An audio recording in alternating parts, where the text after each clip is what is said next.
Bonjour à toutes et à tous. Vous m'entendez bien, je suppose. Donc Alain, mon collègue, ne devrait pas tarder à me rejoindre.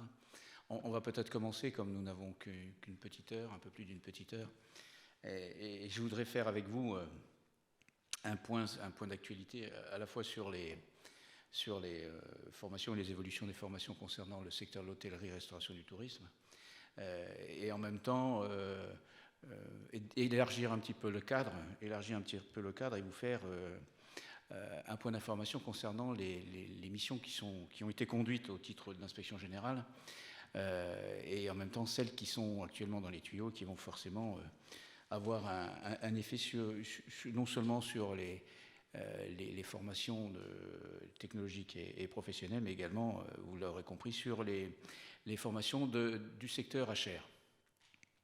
Alors peut-être et je souhaiterais que ce soit interactif, c'est-à-dire qu'à un moment donné, on puisse échanger autour de questions qui ne sont pas simplement des questions techniques pour vous, mais c'est des questions concernant le sens de ces évolutions. Alors un premier point concernant, vous l'avez probablement vu, concernant le rapport thématique de l'inspection générale qui a été remis aux deux ministres et qui a été publié assez récemment, début novembre.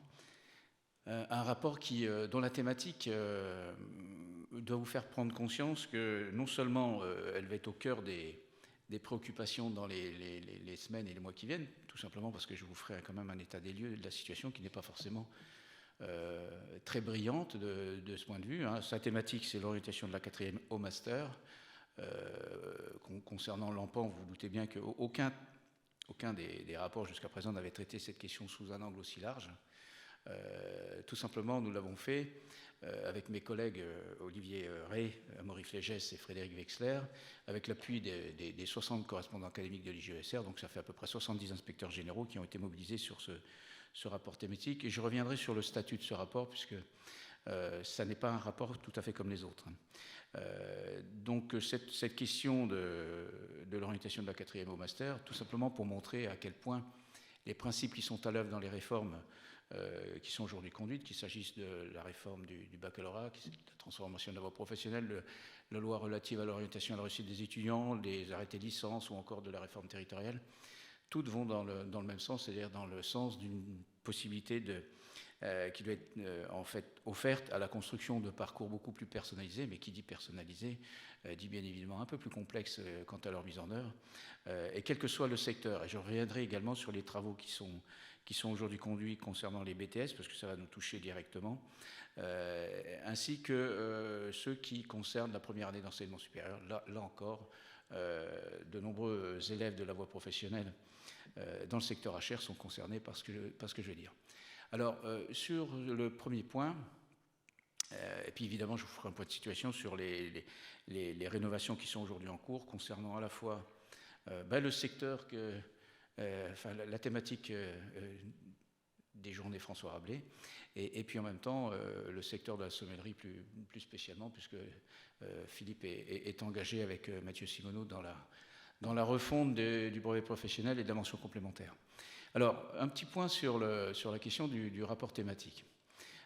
Il faut bien comprendre qu'un rapport thématique, c'est une question qui est posée à l'inspection générale. C'est un thème que l'on entend approfondir. Et pour le coup, on a largement approfondi cette question. Tout simplement parce que l'objectif n'est pas d'évaluer les politiques aujourd'hui conduites, qu'il s'agisse des réformes que j'ai citées, ou tout simplement de faire un état des actions qui sont menées sur ce secteur. Donc l'objectif n'est pas du tout d'identifier les bonnes pratiques sur cette question, mais c'est plutôt nous avons souhaité lever l'implicite qui entoure cette question de l'orientation, parce que cette question n'est pas née n'importe comment, elle n'est pas née n'importe quand, elle est née au moment où on s'est posé la question de comment structurer un enseignement technique en France.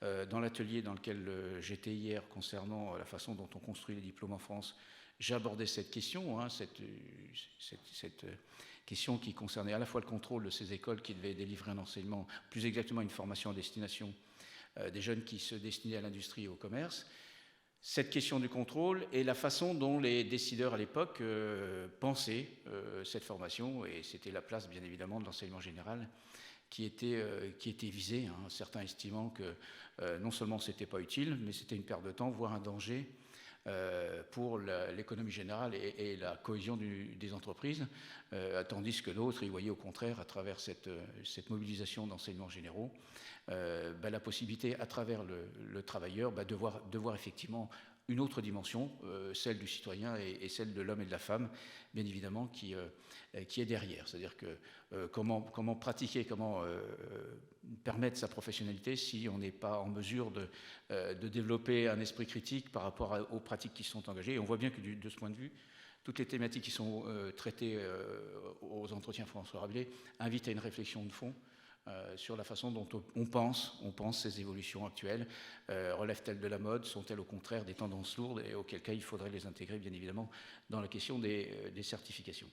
Alors pour ce dispositif, on a mobilisé énormément de ressources, puisque c'est 80 rapports qui ont été analysés, des débats parlementaires, c'est bien évidemment des auditions, mais c'est surtout en parallèle, nous avons souhaité, à côté du prescrit, lever l'implicite, mais en même temps voir, en gros, si je devais résumer un petit peu la façon dont ce rapport est construit, c'est l'orientation. De quoi s'agit-il?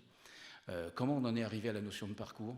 Cette notion de parcours que je définis quand vous m'entendez parler de cette notion de parcours, c'est en fait un itinéraire organisé. Et quand je dis organisé, vous savez ce que j'entends derrière, c'est-à-dire il est identifié, il est identifiable, il est traçable et il est sécurisé. Mais c'est un itinéraire organisé d'acquisition de connaissances et de compétences. C'est-à-dire que c'est pas une visite, simplement, c'est réellement un cheminement dans le cadre d'une construction, d'une montée en compétences qui a un début, mais qui n'a pas forcément de fin, donc, et qui n'est pas linéaire. C'est-à-dire que la question de la linéarité de la formation, de l'acquisition, ne se pose pas en ces termes. Il y a des moments où on régresse dans la vie, d'autres on accélère. Enfin, quoi qu'il en soit, la question qui nous est posée, c'est former des jeunes aujourd'hui, mais les former à quoi? C'est-à-dire qu'en d'autres termes, les compétences qu'on est censé développer dans l'appareil de formation, pour beaucoup d'entre elles, nous ne les connaissons pas. Il faut donc qu'on travaille sur d'autres dimensions, cette dimension de la capacité des jeunes, et d'ailleurs des moins jeunes, à pouvoir s'adapter, à être eux-mêmes leurs propres recours, donc cette capacité à identifier des situations professionnelles, à ce qu'elles fassent sens et à mobiliser des ressources, c'est ce qu'on appelle des compétences tout simplement, qui vont leur permettre de cheminer. Alors, cette question de l'orientation a été tranchée en France selon des considérations bien particulières, hein, puisque à la veille des années 60, la question qui s'est posée aux décideurs de l'époque, c'était à partir du moment où il fallait reconstruire l'appareil de production et que l'organisation de l'enseignement à l'époque ne permettait pas à la fois de répondre à la poussée démographique et aux enjeux économiques et sociaux, puisque cette organisation était largement critiquée sur le plan social et en plus sur le plan économique, elle était jugée responsable du gaspillage des compétences. Il fallait donc muter, de réformer en profondeur cet appareil, cette organisation de l'enseignement, en mettant en place toutes les conditions d'une école de masse, mais, et c'est dans le mais que tout se situe, sans remettre en cause le caractère, je veux dire, élitaire de l'enseignement secondaire et a fortiori de l'enseignement supérieur, à l'époque l'université. Et donc on a construit un appareil de formation, un système éducatif dont la vocation première est de recruter l'élite en élargissant le vivier de recrutement de cette même élite. Ce qui est fondamentalement différent d'un choix qui aurait pu être fait de former l'ensemble d'une génération au plus haut niveau, le choix qui était par exemple porté par le plan Langevin-Wallon qui ne s'est pas mis en place. Mais donc c'est un choix qui porte en lui eh bien, les difficultés auxquelles nous sommes confrontés concernant l'enseignement technologique et l'enseignement professionnel, tout simplement parce que quand il s'agit d'élever la formation de l'ensemble de la population sans remettre en cause le caractère élitaire de cette même formation fondée sur des enseignements humanistes, atemporels, universels et donc non contingentés aux évolutions économiques du moment, il est clair que se pose directement la question du positionnement des enseignements technologiques et professionnels. Ces enseignements, tout comme l'orientation, vont pénétrer l'école à ce moment-là et on va leur assigner un rôle très clair. L'enseignement professionnel et l'enseignement technologique vont devoir accueillir tous ces jeunes qui vont entrer dans le système éducatif unifié qui se met en place à l'époque, dans l'enseignement secondaire, et bien évidemment vont servir ce que les décideurs de l'époque vont nommer à travers une métaphore fluviale la digue et le canal, vont servir de canal pour dériver des jeunes, c'est-à-dire les amener au plus haut niveau de leur potentiel, sans toutefois pervertir l'organisation de l'enseignement secondaire et universitaire de l'époque.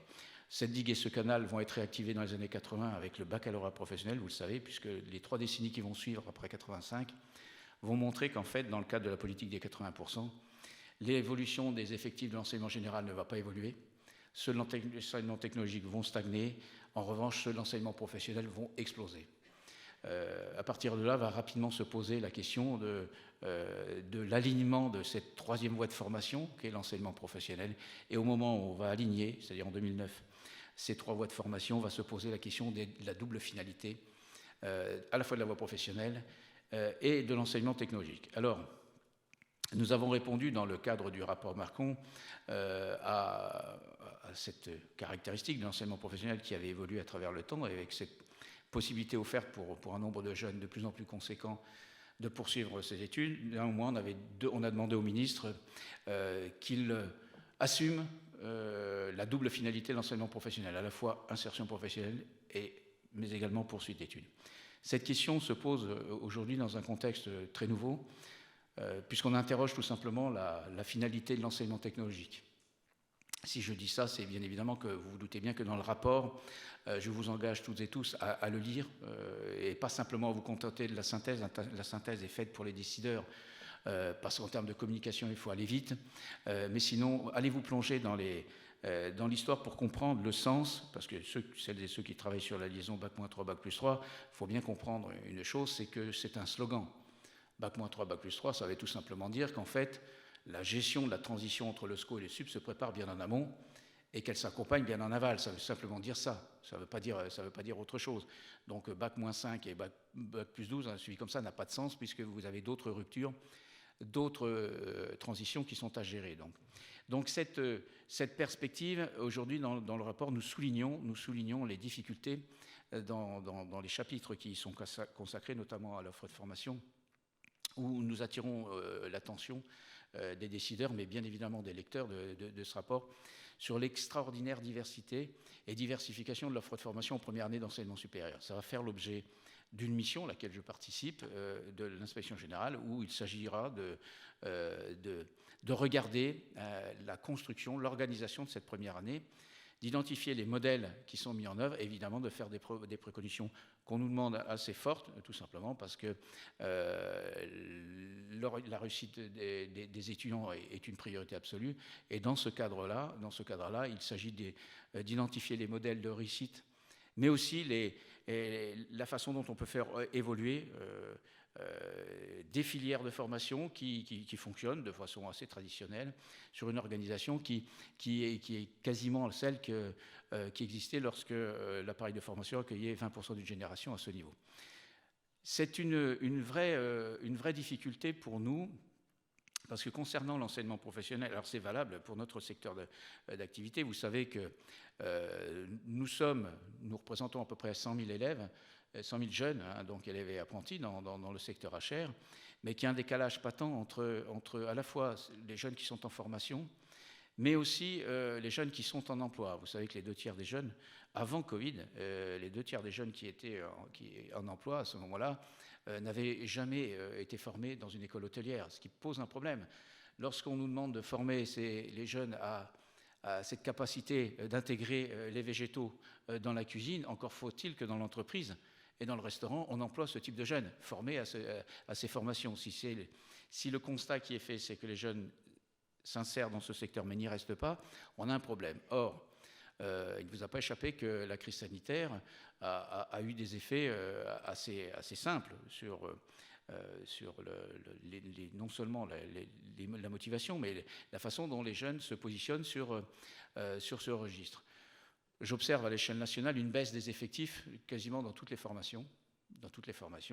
Alors on peut faire l'hypothèse qu'effectivement c'est lié au fait que les premières entreprises qui ont fermé et durablement ont été les restaurants. Maintenant, ça ne suffit pas à expliquer les motivations. Il faut aller un peu plus loin. Et de ce point de vue, les réformes actuelles, qu'il s'agisse de la réforme du baccalauréat, et là on va tenter, on l'a écrit dans le rapport, d'assumer définitivement les 3 voies de formation concernant l'enseignement technologique, tout simplement parce qu'on estime qu'à la fois il ne se donne pas à lire en sortie de collège, mais en sortie de lycée, il y a un vrai problème. On aurait pu imaginer que de façon cohérente dans le bac-3, bac+3, on ait un alignement, entre guillemets, des voies de formation. 3 voies de formation en amont, professionnelle, technologique, générale. Et à l'arrivée, on se retrouve avec 2 voies seulement dans l'enseignement supérieur, avec des licences, une licence générale et puis une licence professionnelle, mais dont les modalités sont différentes selon qu'elle est portée ou non par un IUT, auquel cas on l'appelle bachelor universitaire de technologie. Or, de ce point de vue, on a souligné dans le rapport qu'il y avait une double difficulté. D'une part, on sanctuarisait le terme de bachelor, et il fallait donc être prudent sur le contenu de ces bachelors. Comme vous le savez, jusqu'à présent, il n'y avait pas de contrôle de l'État, hormis le visa qui était donné pour des bachelors qui répondaient à un protocole précis. Il y a depuis peu la possibilité d'avoir le grade, puisque l'objectif, c'est évidemment, pour certains, d'avoir un bachelor qui non seulement a le visa de l'État, mais permet la délivrance du grade de licence, et donc une reconnaissance beaucoup plus puissante. Mais donc, à travers cette reconnaissance du bachelor comme élément de formation, il y a une nécessité, ça va faire l'objet de la mission dans laquelle je suis engagé concernant l'organisation de la première année d'enseignement supérieur. Et puis ensuite, on a intégré la dimension technologique dans la dimension professionnelle. Donc ça devient absolument redoutable pour les prescripteurs en orientation en fin de collège d'aller expliquer à des jeunes qu'ils vont avoir le choix entre la seconde générale et technologique et la seconde professionnelle. Ce choix est très clairement perçu dans les établissements comme un choix rédhibitoire pour les élèves et pour les personnels. Il y a un très clair déficit de compréhension et de perception de ce qu'est le lycée professionnel.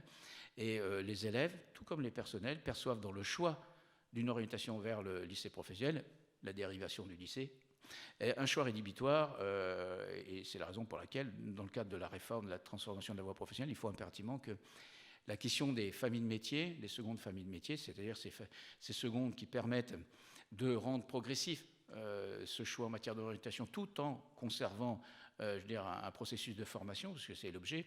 L'objet est bien évidemment de ne pas perdre une année de formation, mais au contraire d'en gagner. C'est ce qu'on a fait nous avec la seconde famille de métiers hôtellerie-restauration, où on permet la montée en compétences des jeunes qui sont dans le secteur de la cuisine s'opèrent par la capacité à appréhender les contraintes de la salle, et réciproquement, on voit mal un jeune ou un personnel de service ne pas connaître les techniques et les produits qui sont utilisés et transformés par le cuisinier. Et dès lors, cette jonction entre les deux permet à la fois, et si vous regardez bien l'architecture générale et des certifications du secteur HR, vous avez en classe de seconde cette double valence momentanée, puisqu'ensuite l'élève reprend un cheminement qui lui est propre, soit service, commercialisation et services en restauration, ou soit cuisine. Et puis, s'il poursuit en BTS, il se retrouve à nouveau avec 3 valences. Cette fois-ci, on ajoute l'hébergement, qui sont communes aux 3 BTS. Et c'est seulement ensuite, en deuxième année, qu'il va se former de façon beaucoup plus professionnelle à l'une de ces 3 valences. Et j'observe que les élèves de la voie professionnelle, les bacheliers professionnels, réussissent, pour ceux qui ont le niveau, comme je l'ai dit, insertion poursuite d'études, pour les meilleurs qui vont en BTS, réussissent très bien en BTS. Donc on a de très belles réussites pour les élèves. Je rappelle que les échecs en BTS, de façon générale, sont équivalents à ceux de la licence. Certes, les effectifs ne sont pas les mêmes, mais les taux d'échec sont les mêmes. On évalue à peu près à la moitié,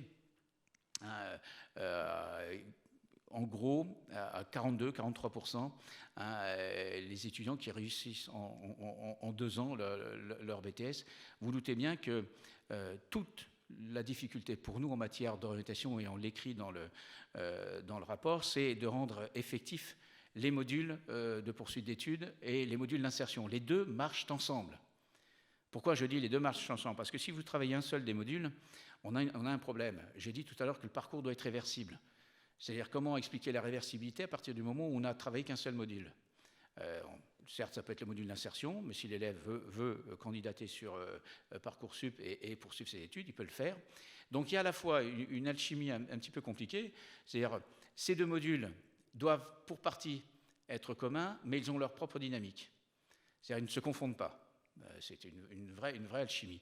Et la difficulté que l'on observe, c'est que ces modules prennent corps dans le bac-3, bac+3, dès la classe de seconde, avec, dans le cadre de l'accompagnement renforcé, cette question de la consolidation. En d'autres termes, il n'est pas possible de construire quelque chose, de construire évidemment un parcours, à partir du moment où on ne connaît pas le point de départ. Donc le point de départ, c'est bien évidemment la consolidation. À un moment donné, on fait un état des lieux avec l'élève en termes de... alors évidemment, les disciplines sont identifiées. C'est généralement les disciplines lettres et le français et les mathématiques ou les sciences. Pourquoi? Tout simplement parce que ce sont les deux traceurs du système. Ces deux disciplines, elles ne sont pas au-dessus des autres. C'est simplement qu'elles sont convoquées dans toutes les disciplines. Vous ne pouvez pas faire de l'histoire géo, de la philosophie, si vous n'appréciez pas à l'oral et à l'écrit la langue française, si vous ne développez un raisonnement un petit peu structuré, et donc il y a une approche mathématique qui est derrière. Et ces deux traceurs nous permettent de voir sur le parcours de l'élève, de l'école primaire jusqu'à l'enseignement supérieur, un petit peu comment tout ça fonctionne. Or, ce que l'on observe partout en France, c'est qu'il y a, à de très très rares exceptions, il n'y a pas de mise en perspective de ces projets d'accompagnement au sein des établissements. C'est-à-dire qu'en généralement, ce sont des actions qui sont isolées les unes des autres, qui ne sont pas articulées. Or, toute la transformation de la voie professionnelle repose sur la capacité à développer une ingénierie d'ensemble et systémique autour des points, autour des objets de la réforme, qu'il s'agisse de la co-intervention, du chef-d'œuvre, de la famille de métiers, des modules, tout ça, ou des programmes. Mais tout ça, ça ne fait sens que si on les articule avec le cœur de métier, c'est-à-dire l'enseignement lui-même. C'est la raison pour laquelle il faut impérativement que les équipes se mettent dans une perspective sur le long terme, enfin au moins sur le moyen terme. Et là, pour le coup, il y a une difficulté, tout simplement parce que il y a une extraordinaire diversité de l'offre actuelle. Nous avions l'autre jour un séminaire virtuel en visio avec les inspecteurs d'académie du groupe Éco-Gestion, tout simplement parce que l'objectif, c'était bien évidemment d'aborder la question de la poursuite d'études, Bac Pro BTS, mais vous voyez bien que quand on a une approche Bac Pro BTS, elle ne répond pas aujourd'hui, elle n'est pas conforme à la réalité. Ce n'est qu'un élément de la poursuite d'études. Il y a bien d'autres éléments, et nous nous interrogeons sur un décalage que nous observons actuellement. Il n'y a sans doute jamais eu autant de bacheliers que cette dernière année, pour des raisons que vous comprendrez assez facilement. Néanmoins, cette évolution des effectifs, on ne la retrouve pas en première année. On ne la retrouve pas en première année. Ça veut donc dire que les élèves sont ailleurs. Ils sont ailleurs, mais ils sont où? Alors évidemment, il y a des hypothèses qui tournent autour de l'apprentissage. Bon, mais lorsqu'il s'agit des élèves de la voie technologie, on peut faire l'hypothèse que cette voie de l'apprentissage ne les concerne pas immédiatement. Mais il y a un ensemble de formations qui se développent. Je vous ai parlé des bachelors, ils se développent un peu partout, mais se développent également dans notre secteur d'activité des écoles qui sont portées par des professionnels. Donc, on est dans une région où il y a plusieurs écoles qui vont se développer sur le registre. Vous voyez bien que les critiques qui avaient été formulées au moment de la loi relative à la liberté de choisir son avenir professionnel, c'est-à-dire la loi de 2018, qui a conduit à la fois à revisiter l'ensemble du processus de création des diplômes, en modifiant fondamentalement le fonctionnement des commissions professionnelles consultatives, en les plaçant au niveau interministériel, bref, en faisant en sorte que le ministère de l'Éducation nationale ne soit plus le seul décideur sur ces formations. Ça nous interroge la façon dont nous positionnons sur l'ensemble de l'offre de formation. Donc il faut bien avoir en tête que nous sommes un acteur premier ministère certificateur dont acte, mais nous ne sommes plus les seuls. Nous ne sommes plus les seuls sur cette question de la réponse à la question qui est posée par évidemment le secteur de l'hôtellerie-restauration, qui est confronté à une pénurie de main-d'œuvre sans précédent. Nous sommes à la veille des Jeux Olympiques, nous sommes à la veille de grands événements. Vous vous doutez bien que la question est absolument cruciale en termes d'accueil, en termes de tourisme. C'est absolument crucial, et que la réponse qui va être apportée à cette question peut être très différente. On peut soit faire appel à un marché extérieur, soit de faire appel à d'autres types de personnel, soit de construire ses propres écoles, mais en tout cas, il faut que nous, en termes de service public, nous soyons très clairement en phase pour répondre aux besoins de la profession. Pour peu que ces besoins s'expriment de façon très précise et qu'on n'observe pas un décalage très important, comme on le fait, entre les qualités, les compétences exigées et les conditions d'accueil, évidemment, vous en entendez parler, puisque la profession s'organise pour avoir une réponse structurée et attrayante, notamment auprès des jeunes, sachant que ces mêmes jeunes, et ce n'est pas moi qui vais vous l'apprendre, ont des attentes très précises et ne raisonnent pas du tout comme nous le faisions. Les générations Y aujourd'hui Z ont une relation à la formation très différente, ont une capacité à s'organiser entre eux en réseau et à construire leurs propres connaissances, ce qui, bien évidemment, interroge la façon dont nous nous positionnons nous-mêmes en termes d'appareils de formation. Donc, bref, un contexte qui est, somme toute, assez compliqué. Donc pour revenir et conclure sur ce point du rapport thématique, je vous engage très sincèrement à lire les passages et à identifier très clairement dans la deuxième partie ce que disent les acteurs, ce qu'ils disent, c'est-à-dire à la fois les élèves, les étudiants, les enseignants-chercheurs. Ils nous disent des choses, il faut les entendre parce que c'est à partir de ça qu'on va pouvoir améliorer la réponse en termes de formation. Ça, c'est le point sur ce rapport. Concernant les autres thématiques qui sont aujourd'hui développées, nous avons une réflexion, 2 groupes de travail ont été mis en place avec un comité de pilotage concernant l'évolution des BTS. Le ministre s'était engagé à faire évoluer la certification des BTS, c'est dans les tuyaux.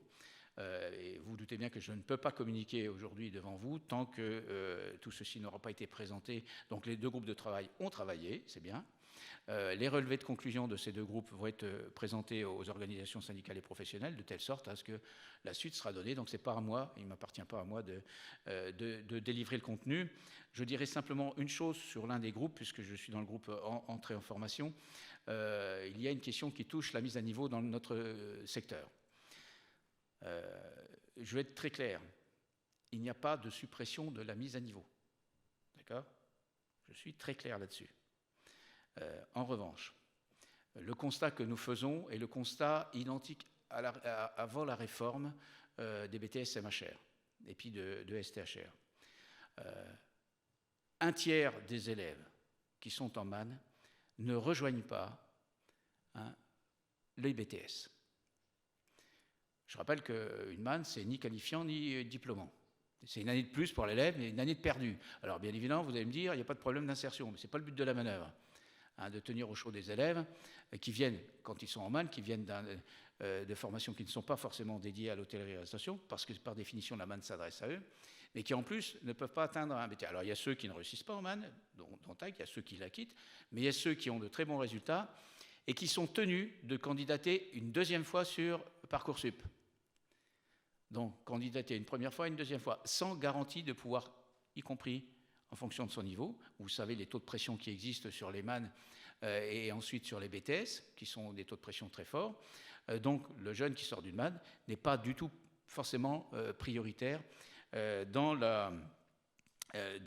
l'intégration en BTS. Donc nous allons faire évoluer, pas en 2022, mais en 2023, ce dispositif de telle sorte qu'on conserve cette capacité de mettre à niveau les jeunes pendant un certain temps, voire une année, comme le fonctionnement des MAN, mais qu'on assure à l'élève qui réussit cette année qu'il intégrera définitivement un BTS derrière, sans avoir à recandidater. D'accord ? Nous travaillons sur cette mécanique, ce qui suppose bien évidemment que les inspecteurs, vous allez être mobilisés auprès des recteurs pour calibrer l'offre de formation, puisque de fait, j'ai 1500 actuellement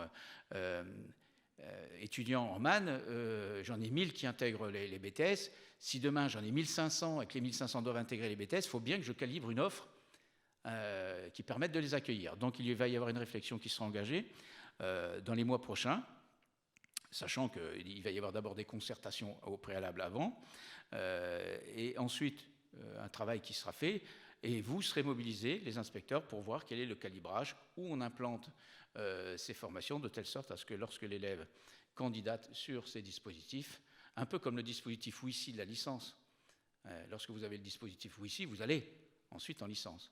Mais vous êtes tenu quand même de suivre d'abord ce dispositif au préalable. Ça va être un peu le même genre, sans qu'on nous donne quand même à voir que le BTS se fait désormais en 3 ans. C'est pas ça. On conserve, donc, je répète, pas de suppression de la manne.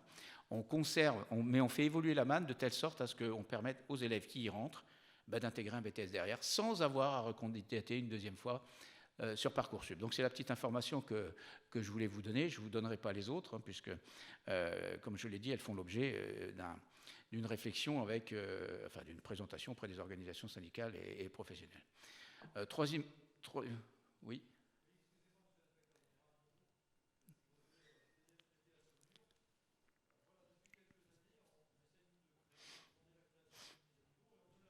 Ouais.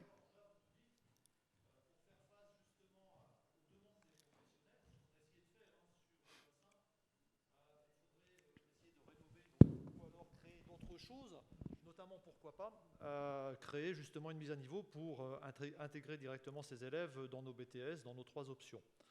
Or, nous ne l'avons pas, et ce depuis de multiples années, cette mise à niveau. Par contre, dans les Pays de Loire s'ouvrent des mises à niveau, alors d'une façon un peu diverse et variée, par le biais de contrats pro, de contrats d'apprentissage. J'ai mémoire, ici même, que vous nous aviez dit que nous, dans l'éducation nationale, nous n'avons pas le droit d'ouvrir ce genre de choses avec la certification CAP, c'est-à-dire une mise à niveau avec un CAP au bout, en quelque sorte. Donc là, si je comprends bien, parce que j'ai participé également à une réunion avec l'université il y a 2 jours, nous, on ressemble un peu à des dinosaures dans l'éducation nationale. L'université est déjà partie vers d'autres choses.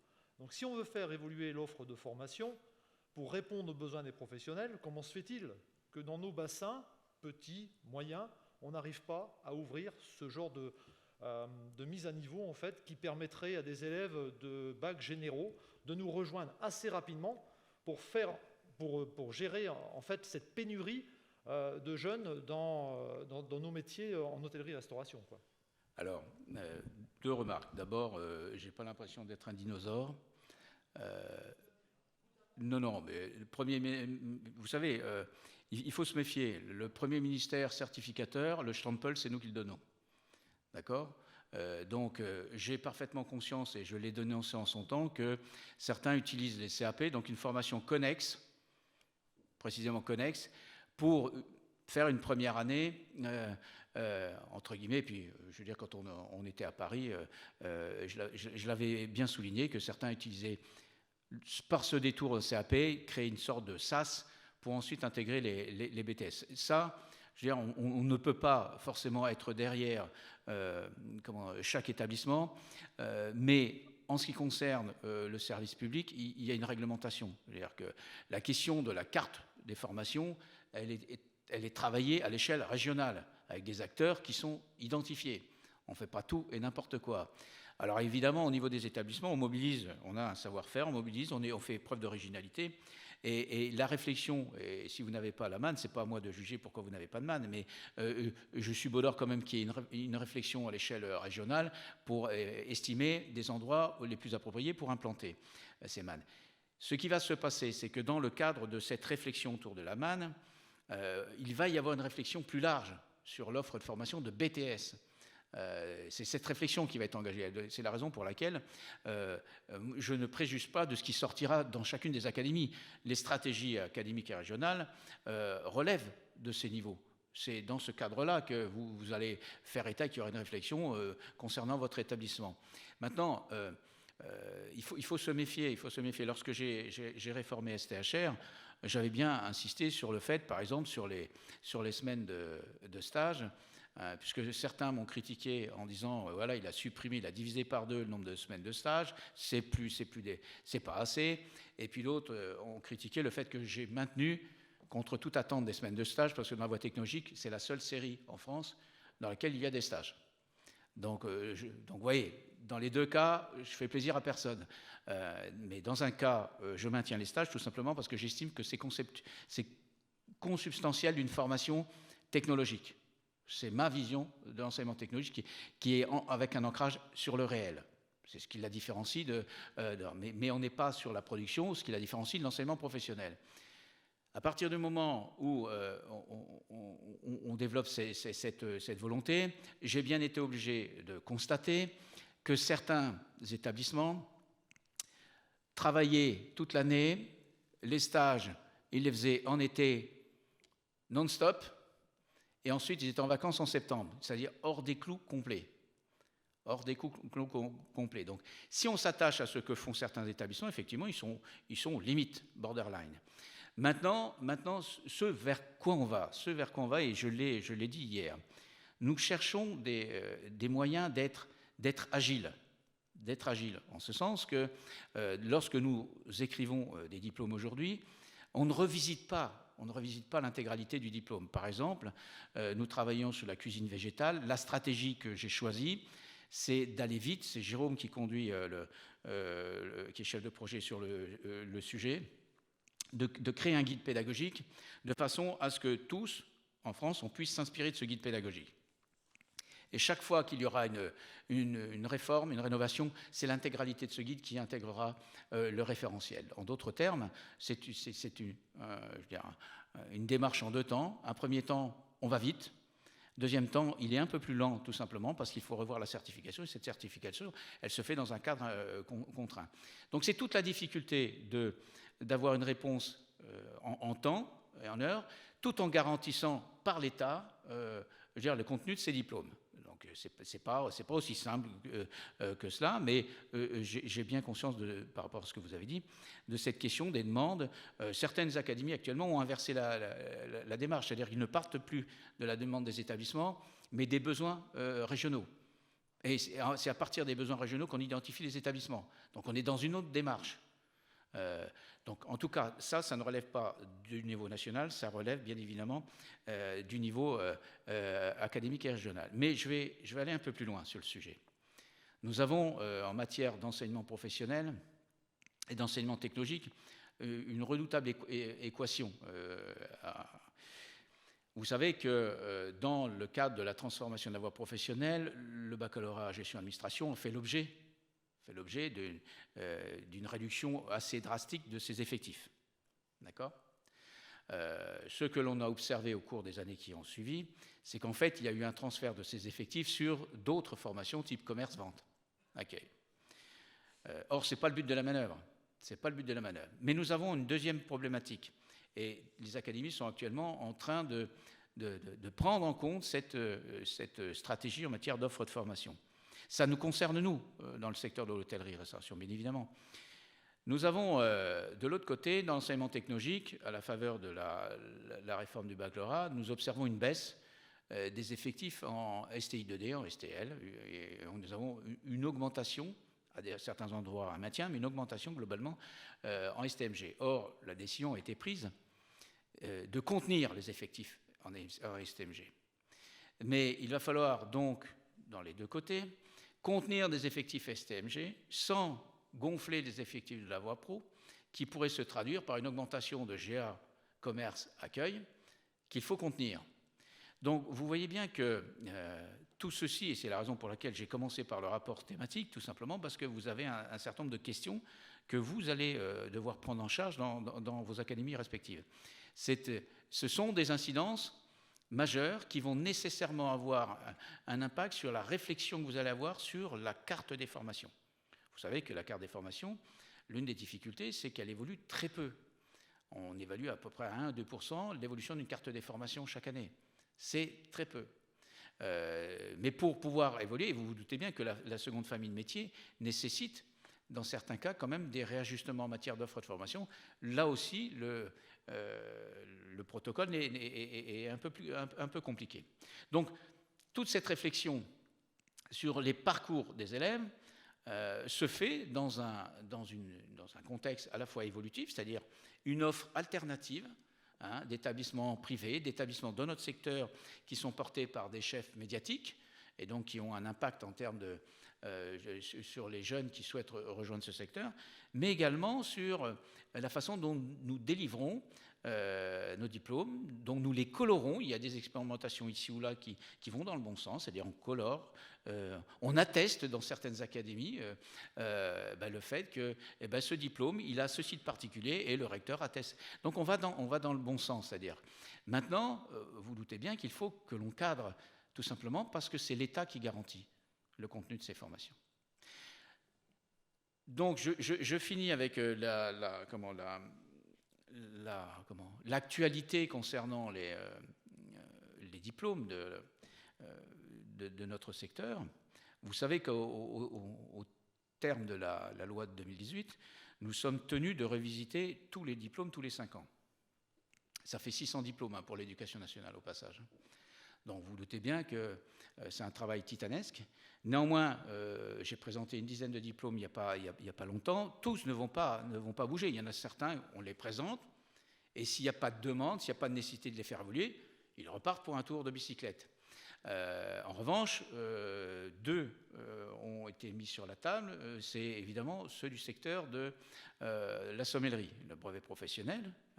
Donc c'est Philippe et puis Mathieu, donc Philippe Berton et Mathieu Simoneau qui sont les chefs de projet sur le sujet, qui font évoluer l'offre de formation, le brevet professionnel et la mention complémentaire. L'idée, et vous vous souvenez, c'est la volonté que j'avais il y a 10 ans, de créer une offre complète et en même temps cohérente.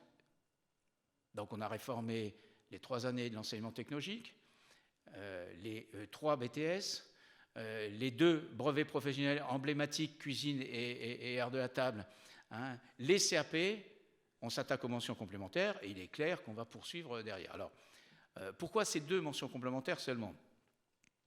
Les autres mentions complémentaires n'ont pas fait l'objet d'une demande. Il y avait la mention complémentaire BAR, où j'avais proposé qu'on la fasse évoluer. Les professionnels et les acteurs de cette mention complémentaire n'ont pas souhaité aller dans ce sens. Après une étude, ils ont souhaité rester avec le fonctionnement de cette mention complémentaire. Mais à un moment ou à un autre, il faudra qu'on les fasse évaluer parce que la plupart d'entre elles sont anciennes. Et leur écriture, l'écriture des examens, est problématique parce qu'elle n'est plus du tout conforme à la question des blocs de compétences tels que nous les pratiquons désormais. Donc ça fera forcément l'objet d'une révision, mais pour l'heure, c'est pas d'actualité. C'est pas d'actualité. Donc pour l'instant, il y a les brevets professionnels et mentions complémentaires sommellerie, pour une mise en œuvre qui ne sera pas à la rentrée 2022. D'accord ?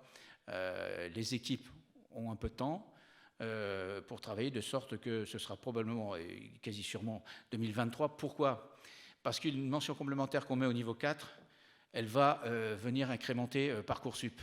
Là, il est trop tard pour le faire. On est obligé de tenir des délais pour que ça intègre Parcoursup. Donc, réformer la mention complémentaire, la positionner, on aurait pu le faire à la rentrée 2022, mais elle n'aurait pas été affichée dans Parcoursup, ce qui aurait été particulièrement dommage parce que l'idée, c'est d'accueillir plus de monde et de permettre à des jeunes issus de l'enseignement général de pouvoir y candidater. D'accord ? Donc, c'est les établissements d'accueil qui feront leur classement. Donc, voilà, j'ai dressé très rapidement, évidemment, trois éléments. Le travail et les travaux d'IGESR sur lesquels il faut vous appuyer pour conduire vos animations et l'accompagnement des réformes dans les académies. 2, le développement général d'une offre alternative, qui soit aussi bien en apprentissage dans le SCO, dans le SUP, mais également à travers les bachelors.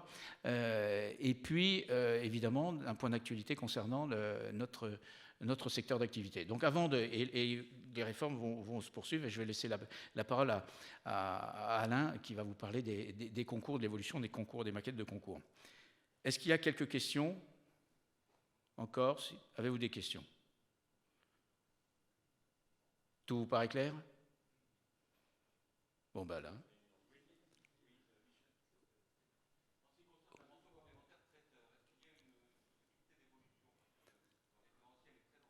Oui. Même à ce qu'il soit un petit peu modernisé. Ben, il n'y a aucune difficulté à la mettre sur la table, cette mention complémentaire. Il faut simplement qu'il y ait un dossier d'opportunité, mais alors il est porté par qui ce dossier d'opportunité ? Il faut que la profession dise, ben voilà, moi cette mention complémentaire, elle ne correspond plus ou alors elle est portée par l'éducation nationale, mais il me faut des éléments. Si elle est portée par l'éducation nationale, on la présentera et on peut la faire évoluer, mais s'il n'y a pas de demande à l'origine, c'est compliqué. C'est pour ça que je vous ai évoqué la mention complémentaire barman, tout simplement parce qu'il n'y a pas de demande de la profession pour faire évoluer cette mention. Alain.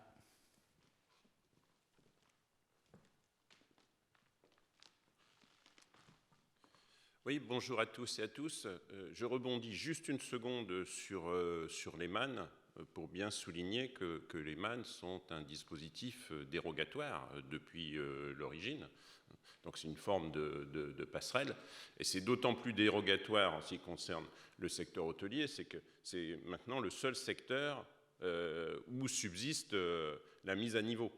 Comme vous le savez, il y a récemment, ça date de peu d'années, l'autre secteur important où il y avait une mise à niveau, c'était le secteur des arts appliqués.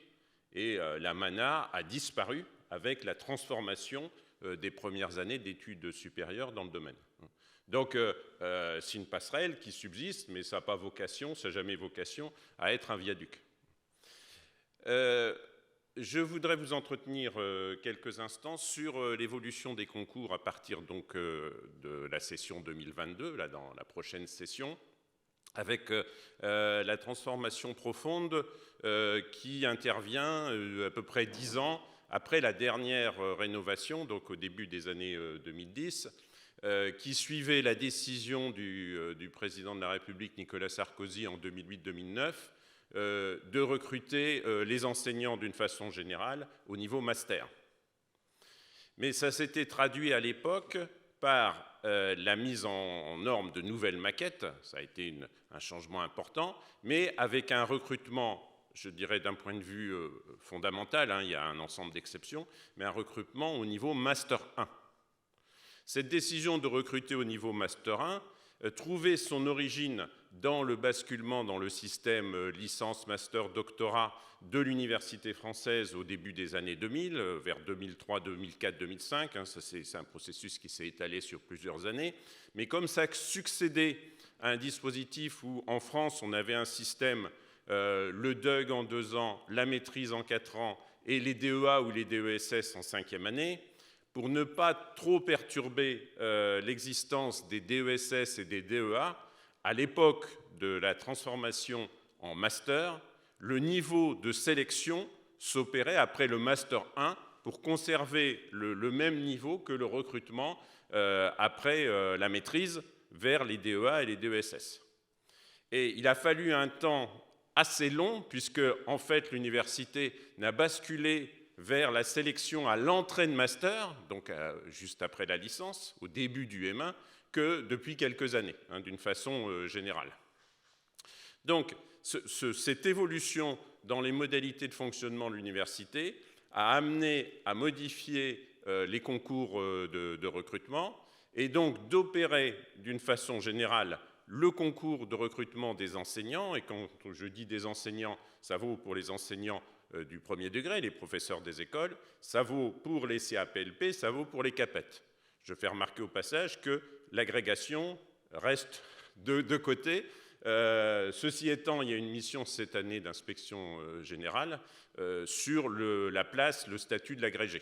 Donc il y a un travail de réflexion et probablement qu'il y aura aussi un travail de réflexion sur les concours. Mais là, c'est une notion beaucoup plus grande puisque c'est vraiment une réflexion sur la place de l'agrégé. Donc, d'une façon générale, recrutement en M2. Je précise tout de suite que pour certaines spécialités, et en particulier dans le CAPLP, subsistent des dispositions particulières pour un recrutement qui n'est pas au niveau master, puisqu'il n'existe pas de diplôme, quelquefois de diplôme supérieur au niveau 4. Et en particulier, les groupes dits A et B, A, c'est plutôt le domaine industriel, et B, c'est tous les concours qui relèvent, enfin les 3 concours qui relèvent de l'alimentation, boulangerie, pâtisserie, boucherie, charcuterie et poissonnier. Les dispositions concernant les modalités de recrutement en CAPLP pour ces spécialités sont maintenues. Alors, maintenant, revenons au cas général de tous les autres concours, et en ce qui nous concerne, l'éco-gestion d'une part et l'hôtellerie-restauration d'autre part, il y a des aspects de la transformation qui sont génériques à tous les concours et bien entendu qui s'appliquent à ces concours-là. La première chose, c'est que étant recruté en Master 2, la dimension didactique, pédagogique est maintenant intégrée explicitement dans ces concours. Jusqu'à présent, il y avait le recrutement au niveau M1, à travers aussi le processus INSPE, et la deuxième année d'INSPE était consacrée, enfin la dominante, c'était la formation pédagogique, didactique, pédagogique dans la discipline. Donc, dans les maquettes de concours, toutes les maquettes de concours de recrutement, sur les épreuves d'admissibilité, il y aura une première épreuve dite disciplinaire qui vise à vérifier, évaluer les compétences dans le domaine disciplinaire, de la spécialité du concours choisi. Et dès la deuxième épreuve d'admissibilité sont intégrées les dimensions didactiques, voire pédagogiques, mais surtout didactiques, de ce concours. Donc ça transforme de façon importante, puisque jusqu'à présent, les deux épreuves d'admissibilité portaient sur des dimensions disciplinaires. Il n'était pas exclu d'avoir des aspects à la marge pédagogique ou didactique, mais c'était essentiellement disciplinaire. Là, la logique, c'est de considérer qu'au niveau M2, ils ont acquis le bon niveau disciplinaire, donc une seule épreuve, entre guillemets, peut suffire à valider ce niveau-là, et dès la deuxième épreuve d'admissibilité, il y a la dimension pédagogique et didactique, c'est une épreuve disciplinaire appliquée. Donc, avec des sujets, alors ça a plusieurs conséquences. Ça veut dire que sur la première épreuve, et en particulier dans nos spécialités, d'ailleurs que ça relève de l'éco-gestion ou d'hôtellerie-restauration, ça veut dire que du point de vue disciplinaire, on est obligé d'évaluer les différentes valences de la spécialité dans cette seule épreuve. Et en particulier, pour ce qui relève de l'éco-gestion, et là, en lien avec ce domaine, le CAPET tourisme relève de l'éco-gestion, ça veut dire qu'on est obligé d'évaluer à la fois le droit, l'économie, le management et la spécialité de l'option correspondante. Donc, c'est déjà, dans cette première épreuve, c'est déjà beaucoup plus dense. Dans la deuxième épreuve, il y a évidemment des dimensions disciplinaires, mais il faut les mettre en perspective sur l'application, la traduction dans la construction d'une séquence pédagogique. J'ai bien dit d'une séquence. Donc à partir d'une thématique, c'est la construction d'un ensemble de séances pour former une séquence.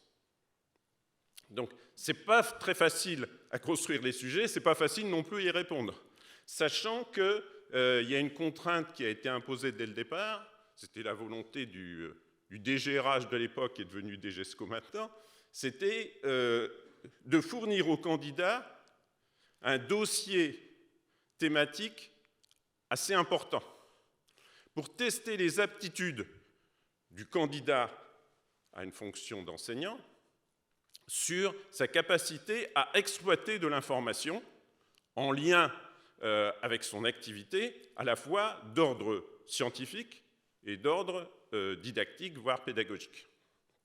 Donc, chaque sujet de l'épreuve disciplinaire appliquée est accompagné d'un dossier de 10, 15 pages, voire 20 pages au maximum, sur lequel le candidat va travailler.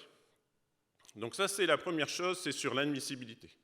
Sur l'admission, alors, d'une façon générique, je reviendrai sur les concours HR dans un instant, mais d'une façon générique, la première épreuve est intitulée « Leçon ». Et donc là, l'idée, c'est de construire une séance pédagogique contextualisée. C'est-à-dire qu'on fournit au candidat une situation, un cadre d'exercice de la profession, et là, il lui revient d'aborder les modalités de construction de la séance en mobilisant les outils nécessaires, etc. La démarche, les types de travaux demandés aux candidats, etc. Et puis, la deuxième épreuve d'admission, elle est générique pour tous les concours de recrutement. C'est une épreuve dite d'entretien, focalisée sur la dimension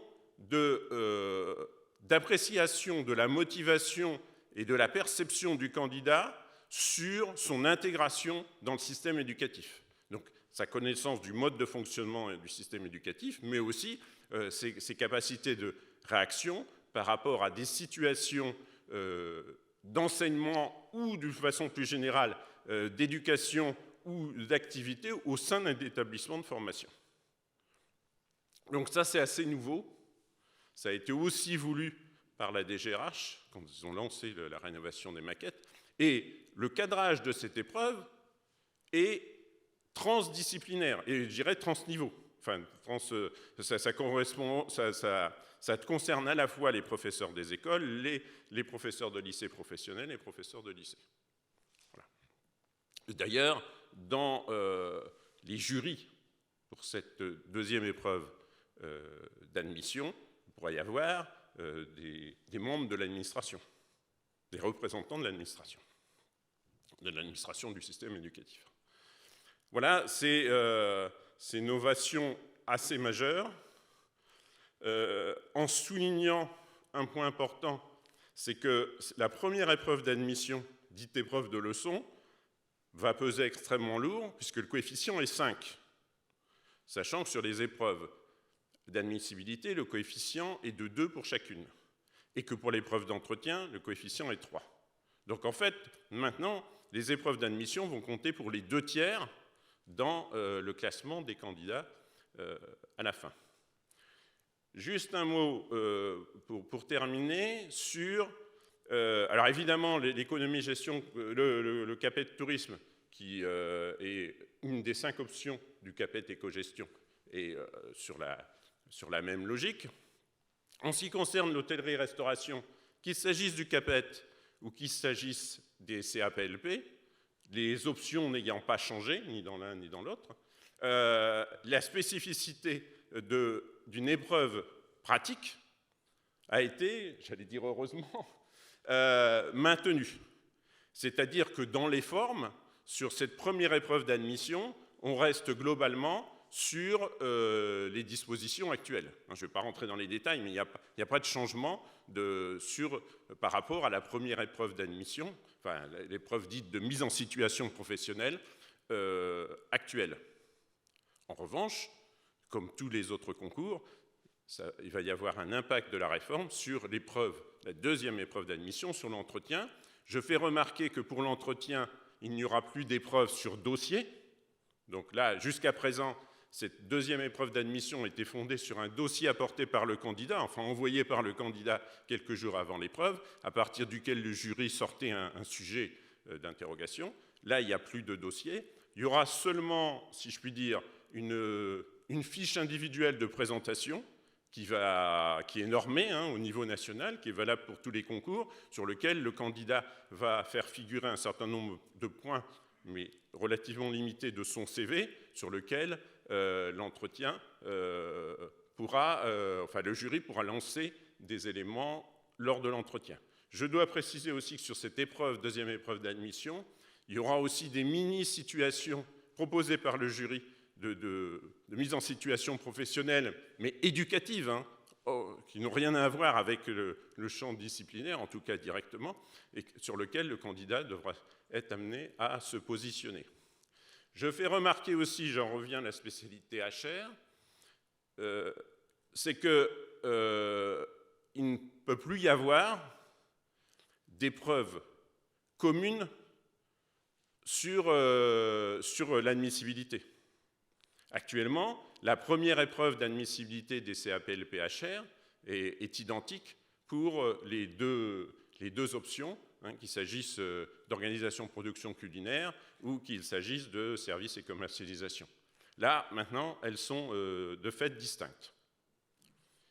Et puis, dernière remarque, c'est que, comme dans toutes les disciplines, on nous a demandé de faire des sujets zéro pour présenter ces nouvelles épreuves. Je parle des épreuves écrites d'admissibilité. Elles sont faites, elles sont en ligne. Donc, pour tous ceux qui seraient candidats, il est important d'aller les consulter. J'ai oublié quand même un point extrêmement important, et ça c'est spécifique à l'éco-gestion et encore plus peut-être à l'hôtellerie-restauration, c'est que, comme vous le savez, et malheureusement, il y a très peu d'INSPE qui préparent au concours CAPLP, CAPET, en éco-gestion et en hôtellerie-restauration. Alors j'allais dire en hôtellerie-restauration, et malheureusement c'est déjà un fait avéré depuis assez longtemps, mais en économie et gestion, là on est en train de constater que de fait très peu d'INSPE se sont lancés dans la préparation des CAPLP ou des CAPET économie et gestion. Et donc ça va être assez délicat sur la préparation des candidats. Ça va avoir un impact, ça l'a déjà cet impact, si on regarde le nombre de candidatures déposées au concours cette année. Et on voit bien qu'il y a une pente déclinante. D'ailleurs, qu'il s'agisse des CAPET éco-gestion, quelle que soit l'option, mais aussi sur les CAPLP, HR, ou voire même le CAPET. Et que c'est une vraie interrogation sur le nombre de candidats. Alors, c'est une intégration générale des concours de recrutement d'enseignants, mais on le sent fortement dans notre domaine. La réduction des centres de préparation soulève de vraies questions. Juste une chose, la possibilité de se présenter au CAPLP et au CAPET peut être faite en dehors des INSPE. Heureusement, c'est cette disposition, à partir du moment où un candidat présente la réussite au master, alors en l'occurrence là au master 2, il pourra effectivement passer le concours. Ça ne nécessite pas de passer par les INSPE, heureusement, parce que là, il n'y aura quasiment plus de concours. Voilà ce que je pouvais faire en 10 minutes de présentation, mais ça va avoir des impacts sur l'accueil de nouveaux collègues dans les années qui viennent dans les établissements de formation, qu'ils soient d'ailleurs publics ou privés sous contrat. Voilà, alors s'il y a des questions ou des observations, je peux répondre, ou d'autres questions plus larges, Michel répondra avec moi.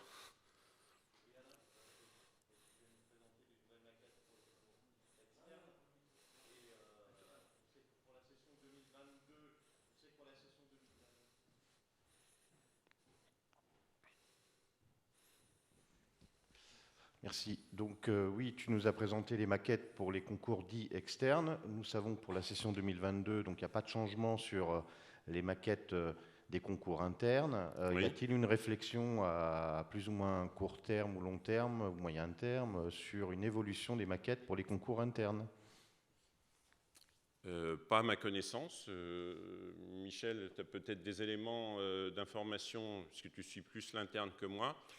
Alors, sur les maquettes, parce que moi je pourrais répondre sur notre aspect. Enfin, non, en fait, on aurait pu imaginer qu'il y ait une réflexion, d'autant plus qu'on s'interroge sur le rôle du RAEP, qui ne tient pas tous ses engagements, mais à l'heure où je vous parle, il n'y a aucun élément qui nous a été donné en ce sens. Voilà, les troisièmes concours sont maintenus, voire même développés. Donc je précise en 2 mots pour faire simple, c'est un peu plus compliqué, mais le troisième concours est un dispositif qui est, lui, connecté au concours externe, donc sur les épreuves du concours externe, mais sur une seule épreuve d'admission, une seule épreuve d'admissibilité, mais les conditions d'accès au troisième concours sont, pour faire simple, une expérience professionnelle avérée dans le secteur, et ça permet de faire des entrées de professionnels dans le domaine sectoriel. Voilà, donc ils ont tendance il y a tendance à avoir de nouvelles ouvertures d'une façon générale, et même en économie et gestion, il y aura des troisièmes concours qui vont être ouverts plus fréquemment dans les années qui viennent. Ceci étant, au vu du nombre de candidats, d'une façon générique, encore une fois, il y a une interrogation actuellement là, de la DGRH sur le lien entre l'externe, l'interne, les autres formes, voies de recrutement, troisième concours ou autre, pour couvrir, entre guillemets, les postes qui sont ouverts et qui posent problème dans un certain nombre de spécialités. J'allais dire, j'ai signalé que la situation dans le secteur dont nous occupons, éco-gestion, hôtellerie-restauration, se détériore. Enfin, se détériore d'ailleurs plus quantitativement que qualitativement.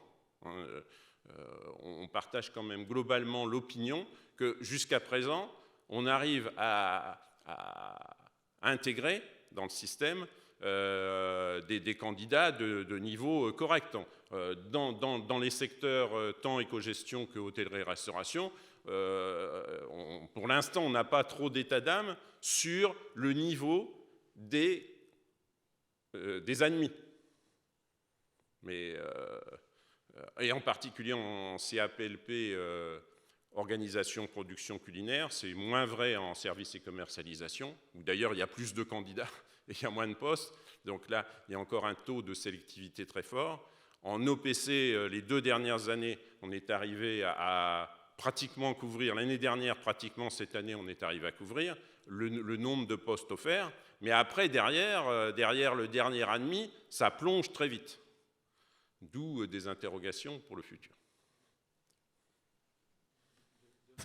De façon générale, on observe une baisse tendancielle dans tous les secteurs concernant le nombre d'inscrits sur les concours. Donc ça, c'est bien évidemment à mettre aussi en rapport avec ce que conduit le ministre en matière de revalorisation de ses fonctions, hein, qui, sur le plan de l'attractivité, évidemment, c'est très différent d'un concours à l'autre, d'une spécialité à l'autre. Néanmoins, nous sommes concernés par une baisse tendancielle générale, comme dans tous les autres secteurs d'activité. Pour l'instant, ça ne remet pas en cause, comme l'a dit Alain, la qualité des candidats qui sont lauréats des concours. Mais si ça perdure, évidemment, il faudra qu'on revoie un petit peu l'ergonomie générale, tout simplement. Donc vous qui arpentez vos territoires, n'hésitez pas et vous savez qu'on est un secteur d'activité où nous avons beaucoup de contractuels. Alors, pourquoi nous prenons évidemment le concours externe? C'est tout simplement parce que c'est un apport supplémentaire de personnel, le concours interne ne faisant que sanctuariser dans une situation administrative un personnel qui exerce déjà. Donc c'est la raison pour laquelle nous jouons sur les concours externes et internes, de sorte à pouvoir à la fois recruter de nouveaux personnels et en même temps stabiliser définitivement des personnels dans une situation qui leur permet de se projeter dans l'avenir. Est-ce que vous avez, comme on arrive au terme de cet entretien, oui, une question là-haut? C'est une question concernant le concours de l'agrégation. La dernière session est pour l'externe, en tout cas pour l'hôtellerie, restauration, tourisme, c'est en avril prochain. Est-ce que dans la production de services, il y aura une rotation concernant cette spécialité? Probablement. Ça va être décidé dans les semaines qui viennent pour le concours 2023. Et donc, les programmes du concours sont produits environ 1 an avant le passage des épreuves. Donc en général, ils sont publiés au mois de mars, en gros, de l'année N pour le concours N+1. Donc ça va se décanter dans les mois qui viennent. Le groupe économie-gestion propose, mais c'est la DGRH qui dispose sur la thématique, mais on échange entre nous pour savoir l'opportunité de la thématique, sachant que lorsqu'il y a une thématique, là c'est spécifique à l'option E de l'agrégation, lorsqu'il y a une thématique qui est choisie, en général on la maintient. Alors je dirais contractuellement c'est 2 ans, quelquefois c'est 3 ans, voire même ça pourrait arriver à 4 ans. Mais l'idée pour l'option E, dans la forme existante de l'agrégation, je rappelle ce que j'ai dit en introduction, c'est qu'il y a un travail de réflexion sur l'agrégation, et il y aura certainement des changements dans la future agrégation d'économie et gestion, comme les autres agrégations. Il y aura une autre approche, mais tant qu'on est dans le système actuel, on est sur l'idée d'une rotation à minima tous les 2 ans, à maxima tous les 4 ans. Et donc, ça sera décidé au début de l'année 2022 pour la session 2023. Je parle bien de l'externe, et ça a des impacts sur l'interne, puisque l'option existe aussi à l'agrégation interne. C'est que on fait en sorte que ça ne soit pas la même thématique à l'externe et à l'interne au cours d'une même année. Pas d'autres questions?